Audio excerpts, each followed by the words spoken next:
My name is Daniel Skolnick. I work for OVC Mustangs. I love driving. When I was 20 years old, I had 7 moving violations on my driving record. I thought yellow lights were for drifting. I really thought that's what they were for, but I was wrong. We are located in a pretty special location. We're standing on some automotive legacy ground here, if you will, in Southern California. We're in Carroll Shelby's old engine manufacturing facility, where in the room next door was Carroll Shelby's personal car collection. There's 52 vehicles in there from all different, from 1930s cars all the way up to present day stuff, all prototypes that Carroll was he was a legend in bending and breaking the rules. So everything he had in there had a freaking title to it. Like these weird cars you've never seen before. You're never supposed to be on the road, mix and match parts. It's got a freaking title and registration and a Montana or Wisconsin license plate. It's pretty neat. Carroll Shelby was one of the only 3 men in the world to get a world championship in 1 year as an individual race car driver, as a manufacturer, and as a team owner. And it's pretty much never really been done before. There's still a couple of his cars over there. There's 5 or 6 cars.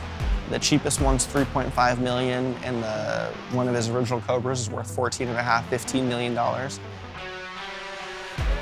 Fast forward to present day, we are fortunate to have this location as our home for our product because my boss was one of the original Shelby employees and was able to go talk to Ford, talk to Shelby, talk to the people here, let them know what we were trying to do. And once they found out that we actually wanted to do this and bring this car back, everybody was on board and super excited to bring back these competition model cars, which are very rare.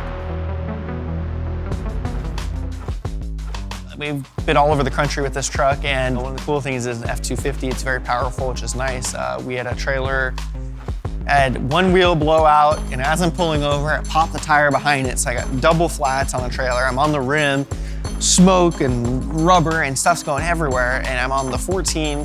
Everyone's going 90 miles per hour. The sun had just set, and I was not where you want to be, pulled over, and I had our car, which is a $500,000 car, in the back of the trailer, and it's just not where you need to be. So I put that thing in 4-wheel drive and just whoosh down the side through all the dirt and drug the trailer for about a mile through the dirt, and the truck never missed a beat, had all the power in the world, fully loaded with tools and everything, and was able just to pull a double flat tire trailer through the gravel until I get to a safer spot.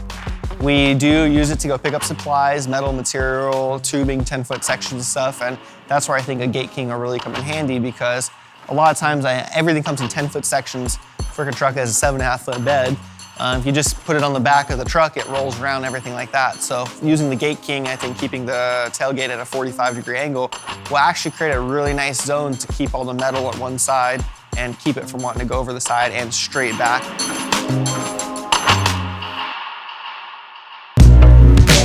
We are developing continuation cars that are completely competition ready. The car that we built, which is 30 feet away from me, it went on to, we didn't want to just build this car and say it worked. We actually had the president and vice president of Shelby American come out.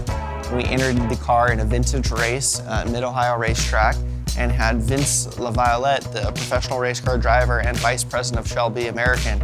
He drove this car, qualified 3rd place on Saturday, and we were very happy with 3rd place. And on Sunday, I got 1st place. Every one of the guys that worked for Shelby back in the day was so talented. Take Peter Brock, for example. He was the artist involved in the racing stripes and styling of the 1965 Mustang. He went on to do 10 world championships for Datsun, 7 world championships for hang glide designs, and went on to earn a Lifetime Achievement Award, Nobel Lifetime Achievement Award, and is 82 years old today and still running multiple design companies and a legend in my books. He was 22 years old at the time he worked for Shelby. Peter Brock originally was going to go work for Toyota when Toyota first came to the United States. Carroll Shelby flew to Japan, talked a bunch of crap to Toyota executives, and they fired Peter before he even started because of what Carroll said. Carroll Shelby then took on the first Toyota car ever to come to America, which no one knows. Carroll was involved with Toyota back in the day and involved in the racing of the 2000 GT. And so Peter said, you know what? I got a backup plan. It's called Datsun. And went across the street to Datsun, got hired right away. And with Datsun, Nissan went for 10 world championships in like 15 years. Mind-blowing success. Carroll never even placed third place with anything in the 2000 GT class. And Toyota ended up firing Carroll Shelby later on down the line because no success. So very interesting stuff, Carmen's a bitch. What's next for us is a right-hand drive Mustang. We're currently in the talks, it's kind of hush-hush, we're developing a right-hand drive Mustang. That's gonna be a vintage, still a racetrack-ready car, but be able to sell in Europe and India.